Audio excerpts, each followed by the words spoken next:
گفتگو کی حد تک ہوتا، اس کے بعد اپنے تعلقات برقرار رہتے، کچھ اس میں وہ نہیں ہوتا پوری اس کی گہرائی کے ساتھ. تو ہمارے اس فورم کے اندر بھی یہ جذبہ پیدا ہو کہ ہم اختلاف رائے کو برداشت کریں، تحقیق کریں، اور آپ کے پاس کچھ جو ہے تو متعلقہ شخص سے گفتگو کریں. یہ ضروری ہے، اس کا بڑا اجر ہے، واللہ یقین کیجئے اس کا بڑا اجر. آج ہمارے اختلافات کی وجہ یہی ہے، ایک مسلمان کیوں نہیں ہے، صرف اسی وجہ سے. اور بغیر علم کے گفتگو نہ کریں، اس لیے کہ قرآن پاک میں کیا کہا گیا؟ Those they are not equal, those who know, those who do not know. جو علم رکھتے ہیں اور جو علم نہیں رکھتے دونوں برابر نہیں ہو سکتے. اگر ایک $100 کی نوٹ میرے جیب میں ڈال دیے اور میرے کو نہیں معلوم وہ $100 کی نوٹ ہے، جا کے ترکاری کی دکان پہ دیا تو ان بھی بولتے اچھی نوٹ ہے بول کے رکھ لی کہ $100 سمجھ کے دے دی، تو میں لے کے آ جاتا ہوں، کیونکہ میرے کو معلوم ہی $100 $5 $10 سب کی سائز ایک ہی ہوتی. جب معلوم ہوا کہ بھائی اس کے 60-62 روپے ملتے ہیں، 62 اس کا ریٹ ہے، تو کیا رہتا؟ خوشی. ارے ایک $100 بولے تو کیا بھائی 6,200 روپے ہے میرے پاس. تو جب تک علم نہیں رہے گا آپ اس سے فائدہ نہیں اٹھا سکیں. اور ایک بات کہتے ہوئے اپنی گفتگو ختم کروں گا کہ غار حرا میں اللہ تعالیٰ نے پہلی جو وحی بھیجی، یہ نہیں بھیجی کہ اللہ کو ایک مانو، اللہ کی صفات، محمد رسول اللہ کو رسول مانو، بلکہ نہیں، آخرت میں تمہارا یہ حشر ہونے والا ہے بلکہ بھی نہیں بولے. یہ بھی نہیں بولے کہ مکے کی جو ہے پوری اکانومی اچھی ہو جائیں گی اسلام قبول کرے تو نہیں بولے. آپ نے یہی کہا اقرا باسم ربک الذی علم بالقلم خلق الانسان من علق. 5 آیتیں کے اندر 2 مرتبہ جو ہے علم حاصل کرنے کی جو ہے تاکید کی گئی. تو علم آنے کے بعد یہ سب عقائد بھی ہمارے سمجھ میں آتے ہیں. اسی لیے اللہ نے یہی ترتیب رکھی، علم حاصل کریں، شوق، علم حاصل کرنے کا شوق یہ بہت ضروری ہے. اس زمانے میں یہ ہمارے جو اہل قرآن ہیں انہوں نے ایک فلسفہ پیش کیا. کیا فلسفہ پیش کیا بولے تو آپ کے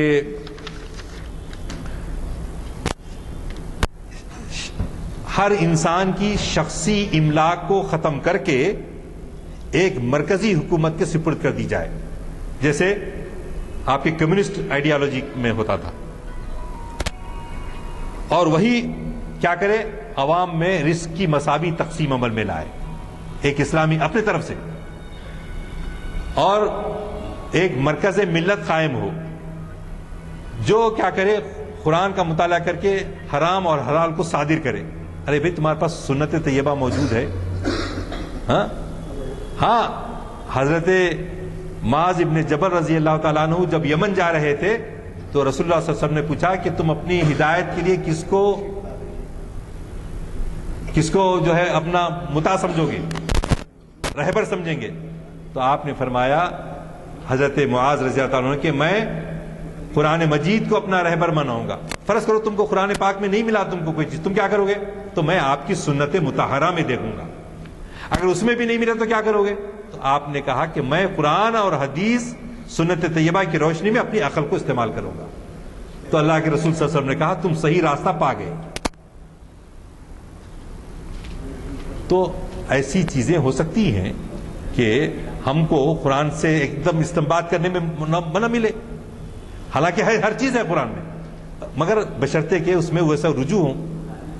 تو لیکن استنباط کرنے میں بھی اگر اس کے باوجود بھی غلطی ہو گئی اجتہاد میں تو تم کو 1 گنا ثواب ہے. اگر تم کامیاب رہے اپنے اجتہاد میں تو تم کو 2 گنا ثواب ہے. مگر ترتیب ہی ہے، اس ترتیب کو پیش نظر رکھنا ہے. اللہ تعالی ہم سب کو نیک ہدایت دے اور اتفاق و اتحاد کے ساتھ رہنے کی توفیق عطا فرمائے. جو لوگ ظلم کرتے ہیں، ظالم ہیں، اللہ تعالیٰ ان کو توفیق دے کہ ان کے دلوں میں محبت پیدا ہو، اسلام کی، رسول اکرم صلی اللہ علیہ وسلم کی اور صحابہ کرام کی، سارے تابعین، تبع تابعین، جنہوں نے اسلام کو اعلاء کلمت اللہ کا فرض انجام دیا اور ہم تک اسلام پہنچایا، ہمارا خاتمہ بالخیر ہو، اور عالم اسلام میں جہاں جہاں ہمارے حکمراں بیٹھے ہوئے اللہ ان کو نیک توفیق دے اور ہم کو علم نافع حاصل کرنے کا شوق عطا فرمائے۔ وآخر دعوانا الحمدللہ رب العالمین۔ منٹ رہ گئے ہیں اور 2-3 اعلانات باقی ہیں۔ ایک تو یہ ہے کہ جیسے میں نے عرض کیا پہلے، پرسوں کا خطاب مت بھولیے، اتباع سنت دلیل محبت۔ پچھلی مرتبہ جو خطاب تھا اس کے بعد یہ سنت کی بات آ رہی ہے، تو آپ خود اندازہ لگائیں گے کہ کتنا مفید خطاب رہے گا۔ دوسری بات یہ ہے کہ کل صبح 7 بجے پبلک گارڈن میں، ہمیشہ اعلان کرتا ہوں میں کہ پبلک گارڈن میں 7 بجے لیکچر ہونے والا ہے، 7 بجے صبح، 7 بجے صبح، اور وہ ویریکوز وینس کے عنوان سے ہے۔ Doctor Chandra Shekhar super specialist ہیں اپولو ہاسپٹل کے، ان کا خطاب ہے۔ آپ کو خود اندازہ ہوگا، آپ شرکت کریں، 7:15 تک بھی تشریف لائیں تو کوئی بات نہیں ہے، اس میں بھی آپ شرکت کر سکتے ہیں۔ تیسری بات یہ ہے کہ آج کے خطاب میں جو 2 اہم باتیں، یوں تو سارا خطاب اتنا اہم تھا کہ وہ اس پر تبصرہ جو ہے میرے بس کی بات نہیں ہے، لیکن 2 باتوں کی طرف آپ کو توجہ دلاؤں گا۔ ایک تو یہ ہے کہ اختلافات کو کم کرنے کے لیے آپ نے جو تجاویز رکھے اس پر کیونکہ یہ مناسب نہیں ہے کہ کبھی بھی سنی سنائی کے اوپر جا کے آپ دوسروں کے سامنے ذکر کریں اور پھر وہ غیبت کے دائرے میں آ جائیں۔ ایسا نہیں لینا مناسب ہے اور آپسی بات چیت کے ذریعے ہونا ہے۔ دوسری بات یہ ہے کہ جب تک کہ آپ کو اچھی طرح سے کسی عنوان کا علم نہ ہو، یہ کوشش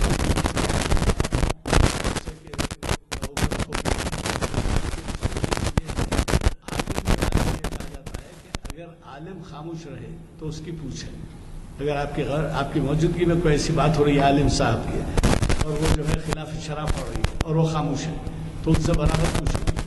لیکن ہم جو عالم کا درجہ نہیں رکھتے، وہ ایسی کوشش کریں کہ ہم اپنا رعب جمانے کی اور اپنی علم بتانے کی اور اپنی شخصیت کو ابھارنے کے لیے اگر کچھ کا کچھ کہہ دیں، اگر وہ کچھ غلط ہو جائے۔ دیکھیے پہلے کے علماء میں اور اب کے علماء میں کیا فرق ہے، آپ کو تو معلوم ہے میں کیا ذکر کروں کہ 4 ائمہ کس طرح سے اختلاف رائے، لیکن چاروں ائمہ ایک دوسرے کو کبھی برا نہیں بولے اور چاروں ائمہ ایک دوسرے کے خلاف پرچار نہیں کرے، اور وہ جو ہے آپ کی رائے یہ ہوگی ٹھیک ہے آپ ایسا کریے، فجر کی نماز ارلی پڑھنا ٹھیک ہے، فجر کی نماز اجالا ہونے کے بعد پڑھنا ٹھیک ہے، یہ الگ الگ ایسے کہاں تک مثالیں دیں۔ تو یہ جو ہے اختلافات میں موجودہ حالت یہ ہے کہ خیر عالموں کا تو وہ نہیں کر سکتا، لیکن تجزیہ نہیں، تو اگر ہم آپس میں جب بات کرتے ہیں تو بعض اوقات ایسی بات کرتے ہیں اور کافر ہیں تم کیا معلوم تم کو، یہ طریقہ نہیں ہے۔ آپ جو بولنا ہے سمجھا کے بولیے، وہ بات نہیں۔ چونکہ آپ دعا کر چکے ہیں، محفل برخاست کی جاتی ہے۔ البتہ ایسا ضرور کروں گا کہ ہماری اس پہ جو ہے بچوں میں نیچے جو ہے بہت اہم اعلان ہے یہ، کیونکہ ہم ذرا کچھ مالی مشکلات سے دوچار ہیں، تو یہ جو ہے اس میں ایس بی اکاؤنٹ نمبر دیا گیا ہے، یہ اسٹیٹ بینک میں ہے، اس اکاؤنٹ میں آپ جمع کر سکتے ہیں، آپ کو رسید بھی یہاں سے مل سکتی ہے۔